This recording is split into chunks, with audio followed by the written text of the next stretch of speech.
তো আমার কথা হলো যে বঙ্গবন্ধুর মৃত্যু বিশাল ঘটনা, অনেক শোকের ঘটনা, একটা ফ্যামিলিকে আপনি নিশ্চিন্ন করে দিয়েছেন।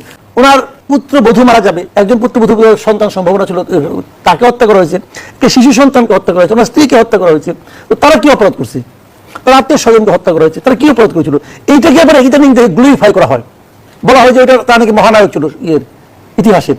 তো এইগুলো হলো আমাদের দেশের মূল সমস্যা, যে আমরা ইতিহাসকে নির্মোহভাবে বিশ্লেষণ করতে পারি না। আমরা ইতিহাসকে আমার মতো করে প্রতিবার 5 বছর 10 বছর 15 বছর পর পরে আমরা ইতিহাস নতুন করে লিখি, নতুন করে ইতিহাস লিখি আমরা, যে এটাই নতুন ইতিহাস। এবং নতুন ইতিহাসকে জাস্টিফাই করার জন্য, নতুন ইতিহাসকে এস্টাবলিশ করার জন্য আবার অনেক কিছু তৈরি করি, যে মিউজিয়াম তৈরি করি, হ্যান করি তেন করি। ভাই এইগুলো জানেন কি, মানুষকে বিভ্রান্ত করার, জাতিকে বিভক্ত করার একটা প্রক্রিয়া দেশ জুড়ে চলছে। এর থেকে আমরা বাড়িতে হবে, এটা কেমন কথা? তো এই যে আপনার রাজনৈতিক যে সংকীর্ণতা, এখান থেকে বেরোতে হবে। এখন আওয়ামী লীগ ক্ষমতায় নাই, এখন আওয়ামী লীগের রাজনীতির উপর অন্তর্বর্তীকালীন সরকার একটা নির্বাহী আদেশ দিয়ে গেছে যেটা স্থগিত থাকবে, অতএব বঙ্গবন্ধুর নাম নেওয়া যাবে না, ব্রাত্য হয়ে গেছে। এটা কেন? এগুলো ঠিক না।